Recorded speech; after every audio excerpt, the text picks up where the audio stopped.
Islam, again, also some people also try to explain it, saying that it's a bhav misran,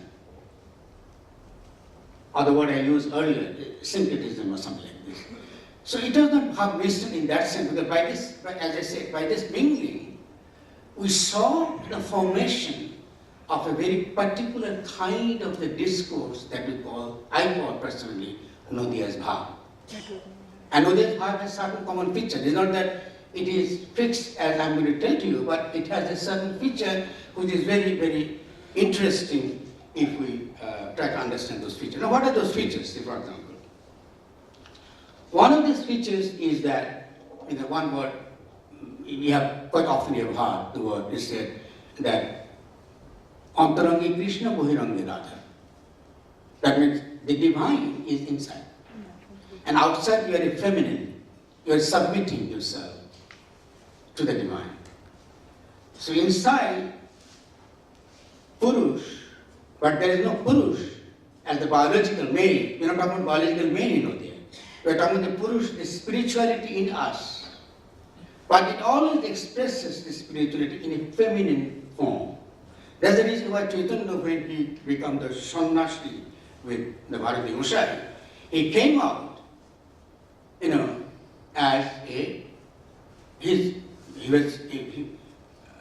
as his behaviors are very much like a feminine, is very much murcha jacche, gan shune, Krishna naam shune, tar vibhinna rakam pratikriya hocche, many different kind of reactions is going through, and that's a kind of a feminine reaction. Or Lalan explained it in one of his songs very nicely, saying that that Krishna has a desire to take the human form again in Naudya, because he has certain sense of incompleteness despite the fact that he is the Bhagavan. So he wanted to, the avatar, he wanted to be Gauranga in Naudya.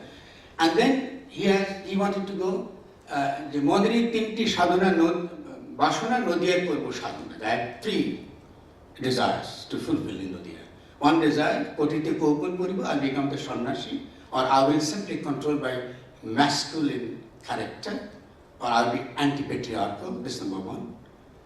Kotite Kopan Puribo, Korete Korango Nibo, I'll just take Korango Hate Jolpatro. So I will not believe in any caste or any class, I'll not make any difference. Everything will be just like water, everything will mingle, everything is one.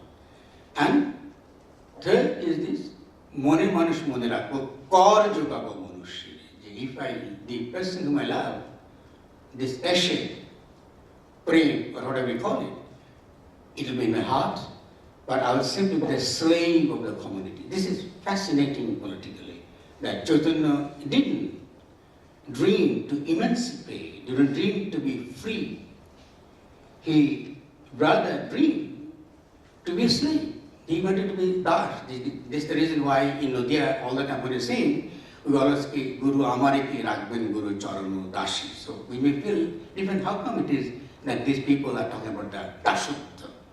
So conception of this Dash is a beautiful spiritual concept, because only a free person who has really emancipated inside can commit to something which they believe. And that's the whole meaning of the Dashutta. So this is that Naudya's one thing, and this is, why I'm mentioning this is also very common with the Sufis, because they also, when they conceive the Allah, they also conceive in a feminine way, not in a very masculine way. But in Naudya, usually they also ritualizes it, because when you give the bhakti to the Guru, then you are supposed to use a chadar, and they put just like a woman, so you have to touch the feet with the chadar. You must cover your feet just like a woman. So these are very important. Second thing is in Naudya, which is very common with the Sufis as well, and then I will highlight that. That's I think very important for us understanding how do we stand, for example, for the Western metaphysics and philosophy. That is the denial of all metaphysics. So it is expressed generally in this term that Naudya or the Bauls or all these fakirs, they are Ved Virudhi, they don't believe in Veds. They don't believe in any Shastra. They don't believe in any books. Says, the reason is very simple, because whenever you put something as occur means something which doesn't change. So it implies that that text lost any capacity to create new meaning. So fundamentalism is nothing but the inability to read the text for the production of the new meaning.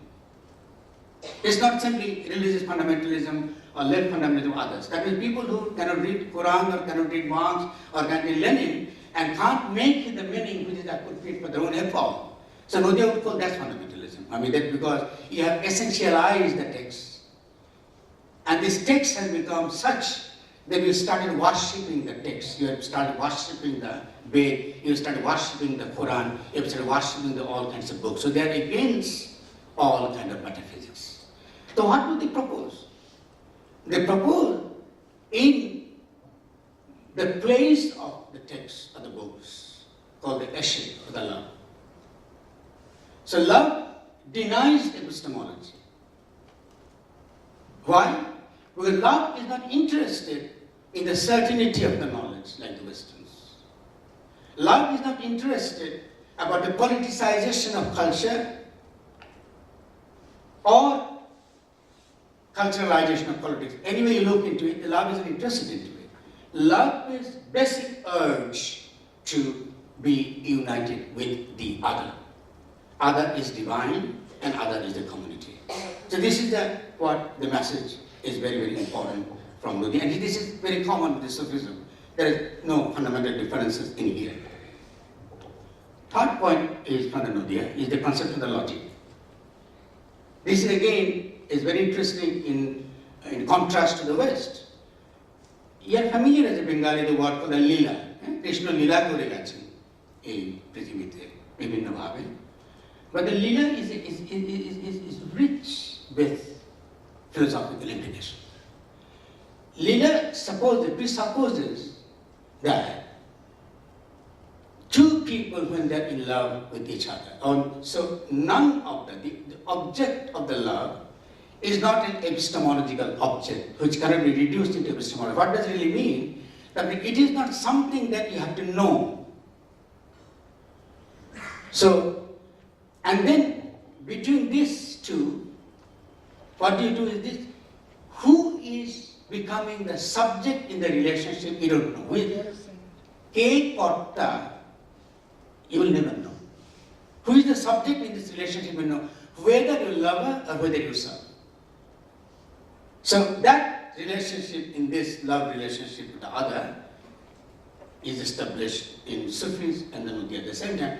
Partly because why? Because we, as an epistemological being, then people with the capacity to know the world, because we like to know the world.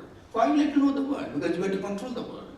Why we want to control the world? Because the world exists to us as consumption, object of consumption, and the world exists to us. Origin is a production. I mean, this is a kind of production paradigm most of the time the left proposes to us. This is what the world is. Nadia, the Bhakti movement and the Sufi movement had rejected this notion. The world doesn't exist as an object of consumption. World doesn't exist as an object of means of production. Why? Because the relationship with the world which is the Prakriti or the Radha, the way you call them, and the Purush, when it relates with it, so they always change their position. Sometimes Prakriti becomes the subject, or sometimes you become the subject. I think why? This, what I've just said now, will best be experienced by a woman who is giving birth. Why it is so? Because even she wants to get rid of her pregnancy, the child, she must go through the process of the nature. Here the child giving the birth, subject is the nature, not the human subject. So Nadia and Sufis at the same time refuse the Western epistemology from this ground. That any kind of epistemological proposition that simply would like to know the word only, that we like to know the word, we want to be certain about the truth. Any kind of the truth claim, they are not interested and Sufis are not interested. They would say, you tell us about you. What are you going to do for the society? What are you going to do for the others? What are you going to do for this nature, which is a given to you? So these are very interesting and very important questions in the Naudiyas and at the Sufis. Now, having said this common thing, there are also differences. But it's not the Naudiyas accepted everything which has been proposed by the Sufis. So, Naudiya was critical of the Sufis, saying that you are not monotheists, even though you talk about monotheism. Isn't it surprising that someone is originated from Islam, from the monotheism? He is challenging that you are not monotheist, because you are still suffering from the two. Advaitavadi, which we will say, we are still two. Why it is two? They said that when the Sufi, I think I'm talking about most of the Sufi trend, there are definitely exceptions. I think there are many, I think there should be some people representing from the Sufi order who could have much more interesting dialogue. So there are many different trends in the Sufi order as well. The Naqshbandi is there, Suravardhi is there, there is the Chishtiya Tariqa is there, there's a Qadiriya Tariqa is there, and there is many different peers in dargahs in Bangladesh. I'm not going into detail, you go to Google, you can search, you'll find it. I will say something which we never heard. So what is going to be important to Naudiya is that they will say to the Sufis, or that when you presuppose love, ishq, and want to become the fana fillah, that means you want to annihilate your existence within the time and space. That means we exist in a certain time and in a certain place, and also with patra, that means in a certain kind of body. So when you want to annihilate yourself in Allah, because of the ishq, you are doing a big mistake. We are already presupposed two beings. One is the Allah and one is yourself. So how you can claim that you are monotheist? This is the Naudiya's question to Sufism, very fascinating and very rich in raising that kind of questions. And by raising it, the Naudiya says that you are not then monotheist, because you haven't got rid with these two. And these two means not only your relationship with Allah as a two different beings, your love is conceived as a love between two beings. So Naudiya said actually what the monotheism really means, this means Bhandoi Brahmando, it means that Je Murshid Shaitu Rasul Khuda Shah.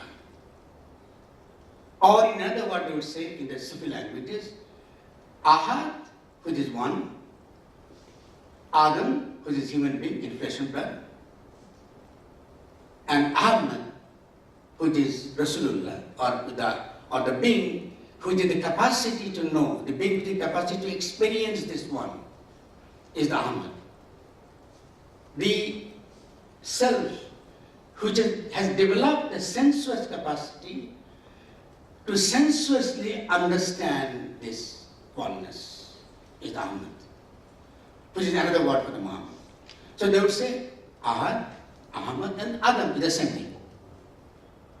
And then the same proposition they will again apply in the case of the Gauranga. They will say, it's very interesting when we look into this.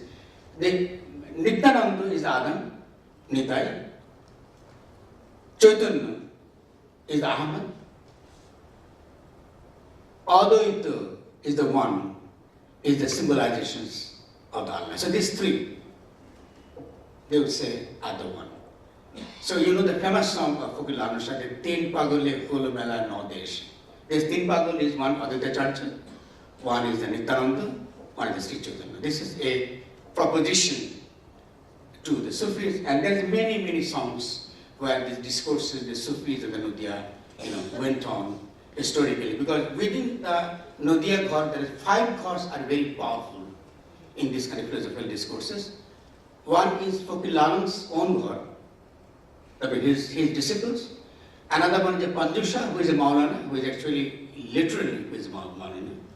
Another one is very famous, hardly know you know about them. His name is Ujjwal Chaudhary, and most of his disciples, among his disciples, the most famous one, his name is Jawaharlal Shah.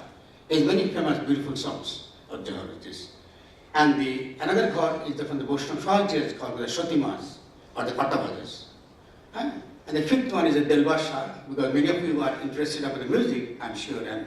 But within the Nodiya's musical discipline, the person who is most important is the Delbar Shah, because Delbar has most of the time, compose the music, or for example, he is the main person who is behind which you are familiar with about tradition. And the Dilbar was not a loco-giti person. He was fairly well trained in Patna in the classical music. And the Nodiya usually divide the Indian music into three genres, I think if I use the term properly. One is the North Indian, one is the South Indian, and the third is the Eastern, that means the Purvabhumya, that means Bengals. And Bengal's music is based on Kirtananga. And the Kirtan is known as classical music in Bengal. So obviously the Nodiya's music is very much influenced by the Kirtanangas. And it is a particular style of offering and particular style to deliver, which is definitely changing now. Mainly because our people who are really interested in music are really much more competent to do that kind of research, or people who are really should take more interest, academic interest into these areas. We don't see them very often. Please kindly remind me of the time, because So from that Nodiya's god, you see what are the difference, I would really say. I obviously don't have the time to explain whether Darwin's text, or for that matter Panjusha's text or Jawaharlal text. I just wanted to just give an example, just to provoke you, or to just impart some interest in you. One is, Lalun would say that most of the people coming from the Islamic background or reading Quran, that I told earlier that they are against Ved, they are against any kind of text, any kind of codifications, anything which forecloses the possibility of many. So that's what it really means. Ved Virudhi, that's what it means. So they would say that people coming from the Islamic background or has really read Quran haven't really read Quran. Why they haven't read Quran? Why? What's the problem? You see, the basic kalma, as you know, one of the biggest kalma is called the La ilaha illallah. So La ilaha is one part, illallah. La ilaha, if you translate literally, and I hope that some of you who are present here knows Arabic better than me, which means there is no God. La is no, Allah is nahi. Allah nahi. Second part is called illallah into Ache. But is. So this alma has two parts. One part is La ilaha, another part is illallah. So they would say, when you say La ilaha, you are engaging in negation, or in Arabic term, it's called the nafi. Once you negate it, then you create the possibility for the arrival of the divine. So it still is. So they would say the nafi is the first part, the negation. The second part is the isbat. So Lala's famous song is the nafi, isbat, je janena, miche retar prashuni. What do you understand by reading Quran? He doesn't even understood this first kalma. The nafi is bad je janena, miche retar padashuna, lalon koi bhed upasana. This upasana, this particular kind of meditation, this particular kind of intellectual meditation, lalon koi bhed upasana, na jene chatoke mare. That means we talk about this kalma, we talk about this theology, but we really don't understand what Islam is, what the real proposition is. So, in here, you can see quite an important distinction here. This is a famous song, it's called the Dinir Danka Baje Makka Modine Aire Jai Nobari Dine. Okay?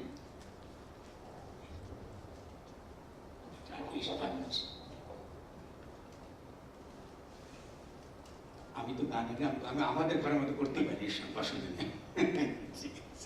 আমি তো আচ্ছা ঠিক আছে। And then I'll finish. I don't have. I just exhausted my time. But anyway, so another difference is this understanding of the family. I'll tell them. I'll just tell the words, and then you can see how Nadia appropriated Islam without losing its own ground. Say what the Fatima is saying. Bhajore mon jene shune Nabi kalma kalenda Ali hal data Fatima data idam dana. So they're asking the Sufis or the someone coming from the Islamic background. Yes, I understand that Nabi, through the Nabi, Allah gave him the kalam. Ali, how that Ali implemented that. But explain me why in Quran Allah called Fatima his mother. What is the explanation? And then he is saying there's a Bhajori mon generation. Before even you worship, you do the ibadat. You call the Allah, you have to understand those because শুনেছি মা তুমি অবিম্বধারী বেদান্তের উপর গম্ভধারী তারে চেনাগুলো বারোরে মন আমার পড়ে রইলি ভাবের ভাব ভূষণে। তো এই যে the way they make these kind of differences at the same time maintaining the unity, a deep unity is very, very important for, I think, for the Nadia to understand. So my own interest, our deeper before I end here, is that Ramakrishna, who proposed Dr. Mo Toto Pod, my own frustration is this, that an institution, a cultural institution that's like this, haven't explored much about this fascinating movement of Bengal. They haven't got the place here to articulate their philosophies, to express their philosophies, to express their musics the way they would like to present. And then, last question, just one moment, I'll finish, but that's very, very important, is the question of the body.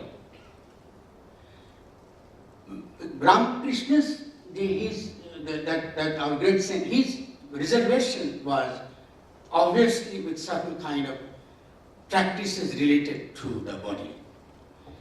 In this issue, I have a simple thing for you to really think about it.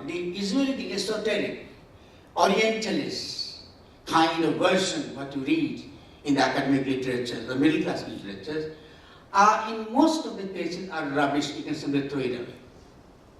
Because that doesn't say much of the real practice. Because unless you go there and meet with these people and sit there with them, at least the kind of person I met with, like Fakir Lavansh and others, to us, most important part is this, body is definitely important because this is the given. This is how we accept the world as a given thing, and it exists prior to all epistemological determination. That's very, very important. I mean, forget about the bodily practices. So it's prior to all epistemological determination, what is body, how body functions, body is already given to you. So you cannot say that body is not important. Unfortunately, even the major philosophers in the West, like even called the Kant, you call the Hegel, you call the Karl Marx, all of them has forgotten about this materiality of the body. That's why in Nadia, body is very, very important. And this body is also related to the conception which we are familiar with called the Sahaja. Sahaja means something which grows together. So the universe grows with the body, human body. Universe is known through the human body. Universe manifests itself ethically as a, as a knowledge form, as a political form, whatever it is, only through the human body. So body is very, very important. And also the last thing is this, body is important because when you listen to even music, you see that we have developed somehow or other use of our eye more than our ear. That means when the present civilization, if you want to term it only in one term, is called the scopic civilization. It's a civilization based on vision. So if I tell you that go back and see if you can remember the touch of your mother or the touch of your sister or the brothers, simply you can remember it. How do you remember it? You have forgotten to use your sense organs, or let's say, for example, your smell.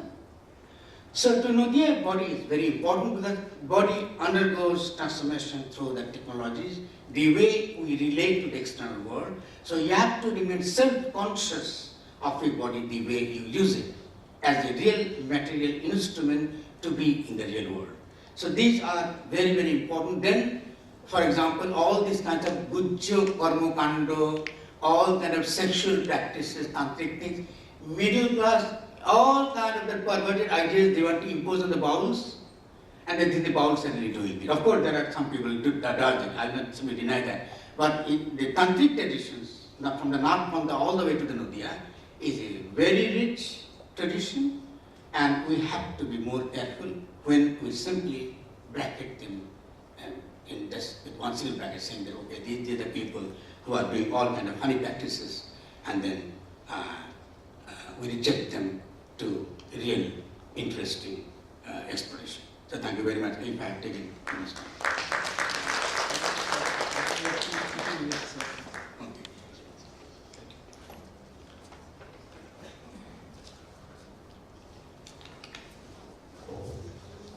When I say about Dilbasha, then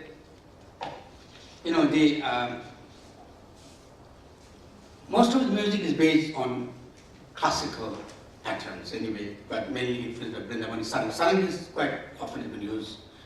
And also Jai Jayanti is a common thing, Shomoy Gele Sadhan Habana, many of you heard it is, if you listen carefully, it's a typical Eastern way of rendering Jai Jayanti and things like that. So I'm not a musician, so I'll just simply, I'm not a singer as well. So the way we sing it in my own daily, I'll just sing the song which I just quoted to you about the Nabi.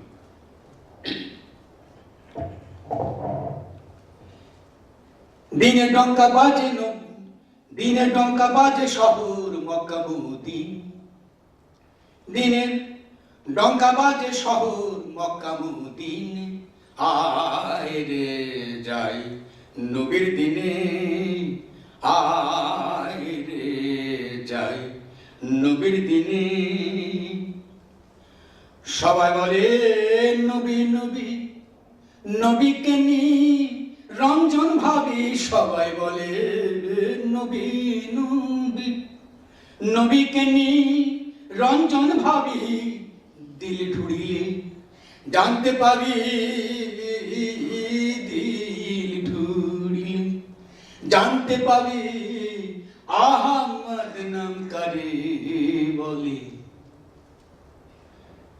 আইরে যায় নবীর দিনে নফিয়েস বা যে জানে না মিছের তার পড়াশোনা নফি এসবার যে জানে না মিছের তার পড়াশোনা লালন কয় ভেদ উপাসনা লালন কয় ভেদ উপাসনা না জেনে চটবে মারে কে তাহারে চিনতে পারে কে তাহারে চিনতে পারে এসে মদিনায় তরিক জানান এসে মদিনায় তরিক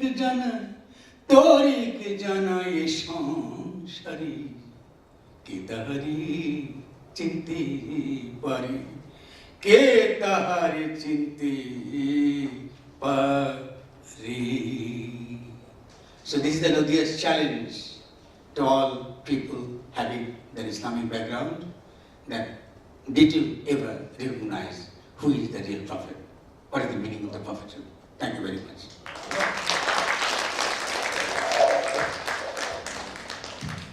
Thank you, Professor Nazar, for this extraordinary exposition of the philosophy of Nadia, if I may call it so, and it's really insightful, very powerfully argued. May I now invite Professor Arun Kumar Boshu to deliver his presentation.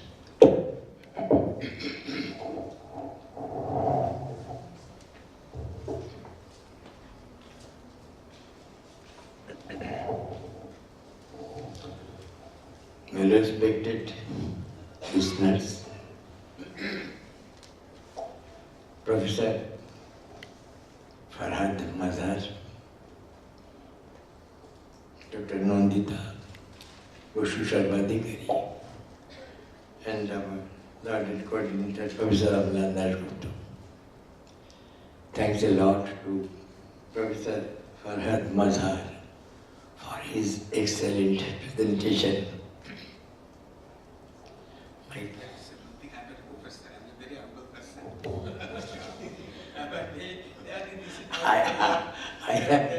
I have followed this word.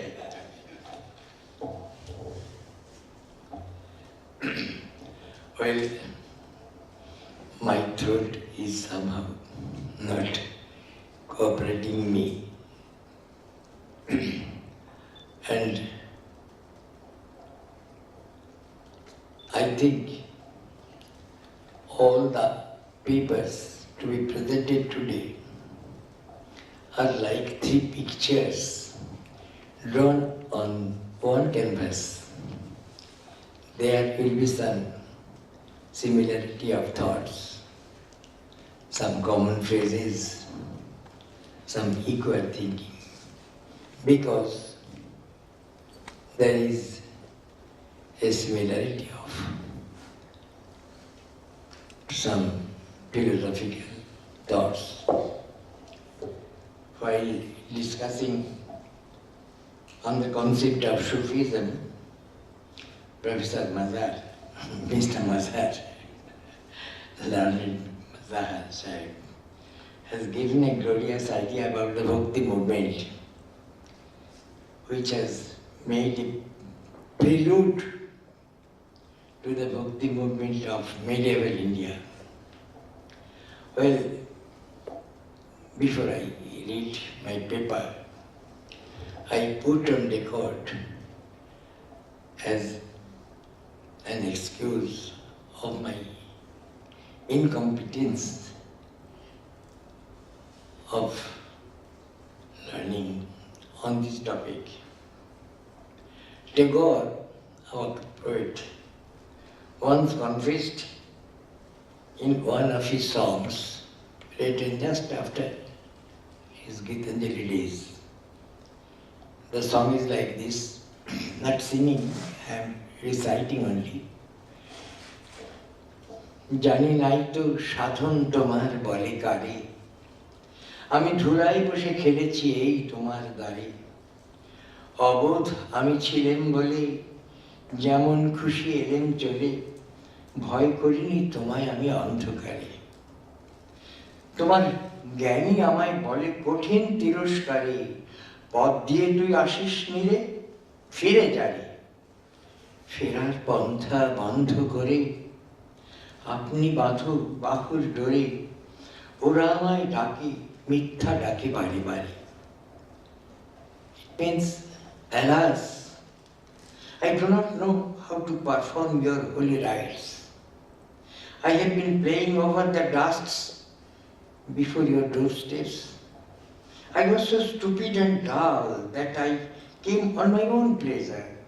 I was not afraid of you in the darkness. Your wise agent rebukes me rudely, says, go back, because you had not come through the prescribed road. So turn back. How could I go? Since you have embraced me, disallowing my return. Their constant call is nothing but deceitful. Learned listeners, I'm afraid this is also my own confusion. The center of today's deliberations, union with the divine, on the poems of Kabir and others, as emphasized by the medieval saints, for somehow confusing and perplexing to me, an academic pygmy. What was so spontaneously natural and blessedly graceful to them cannot be explained by me as a pedantic pedagogy, quoting few feeble translations or uttering high-tension paragraphs of philosophical ambiguity. Excuse me.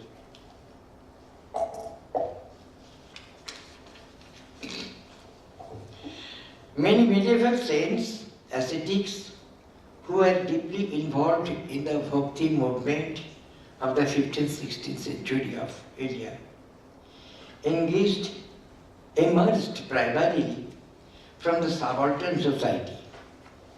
Those who were Brahmins or belonged to upper classes of the society used to hate these fakis, baus, Sufi and Darwish mendicants, and even physically tortured them, evicted them from their land or homes. Temple gates were closed to them. Priests and mullahs restricted their entries in holy shrines. They earned their livelihood by way of begging and uttering songs of devotion. This is the theosophical background of the medieval Bhakti lyrics. They felt that all sorts of devotional services and congregation are being performed inside their own body. Surprisingly, some of the upper class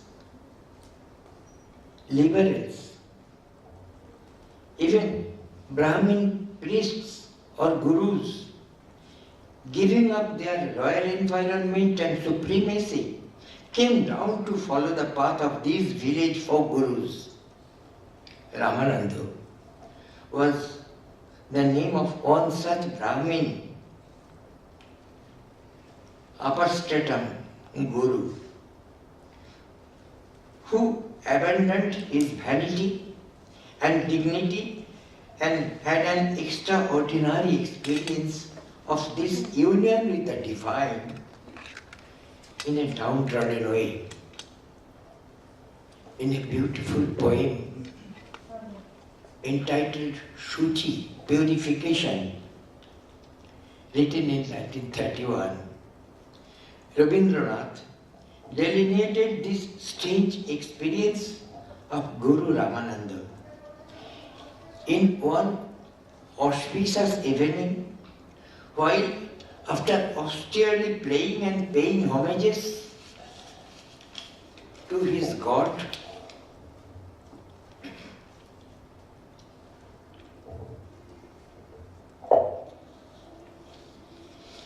Ramananda just began tasting prasad, remnants of the food offered to his God. But the holy prasad fell down. Guru could not grasp that holy food. He remained starved for reasons not known to him. He remained starved that day. The same incident happened consecutively 3 days. And the Guru's imperative starvation continued until he heard the divine reproach. Do I live in Vaikuntha, the holy heaven only? The downtrodden people couldn't get entry in my temple today on its inauguration day. But they are my offsprings. Blessings are flowing through their blood vessels. Their humiliation hurts me. Hence your homage you offered me is profane. I refuse to accept it. Go, purify yourself. This was God's order, as felt by Ramananda. The remaining part of the story is known to everybody, I think. Guru Ramananda left his home at dark night, through the downtown, through villages, huts, meadows, and then came to the burning ground of the riverside, on the riverside. A Chandal was burning a dead body there. When Ramananda embraced him, the puzzled and trembled Chandal uttered, "Oh Lord, I am a locust Chandal. My name is Nava. My profession is filthy. Do not let me to be offensive on my part, to commit sin." Ramananda replied, "I was lifeless in my heart as long as I overlooked you. Your companion is so precious to me now, otherwise the funeral will remain unperformed." Here funeral means my dead heart's funeral. From there, Guru Ramananda went to the courtyard of Kabir, the weaver, where Kabir was engaged in weaving with his loom, singing in a low voice. Ramananda sat beside and embraced him also. Kabir said anxiously, "My reverend Lord, I am a Muslim by birth, a Jola, locust weaver." Ramananda admitted that so far, so long he felt himself intensively bared, denuded, covered with dust. "I will get my dress sanctified by you and wash away my shame, my bashfulness, my ignorance." The disciples of Ramananda arrived there in search of their Guru. Having seen him with the untouchable Kabir, exclaimed, "What a disgrace!" Ramananda replied, "I discovered my God here, whom I got lost so long." The rising sun sent its first ray of light on the purified forehead of Guru Ramananda. And this is an example of the union with the divine as exemplified by the medieval saint poets.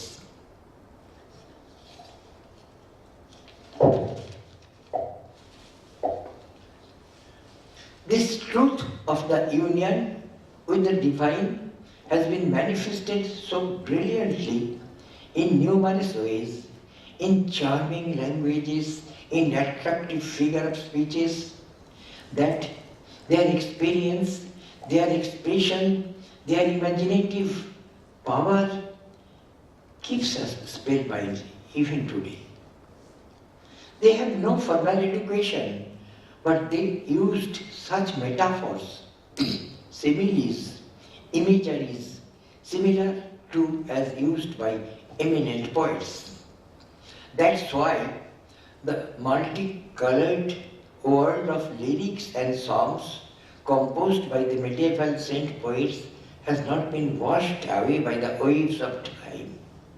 For example, to quote a lyric from Kabir, Kabir sings addressing himself.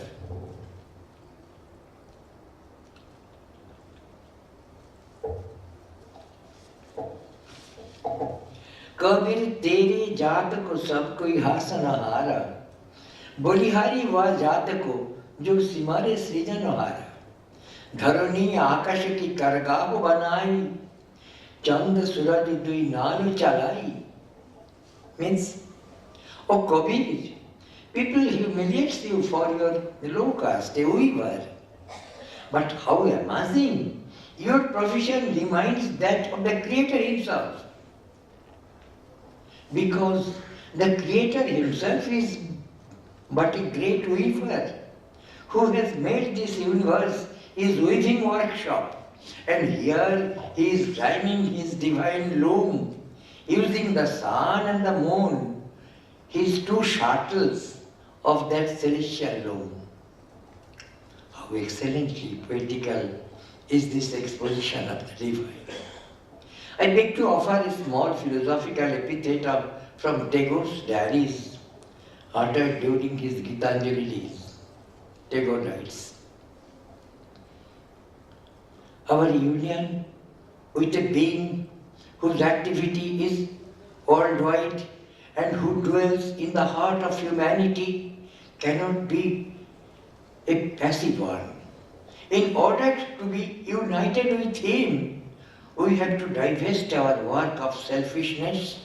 We must work for all. When I say for all, I do not mean for a countless number of individuals. Work that is normally good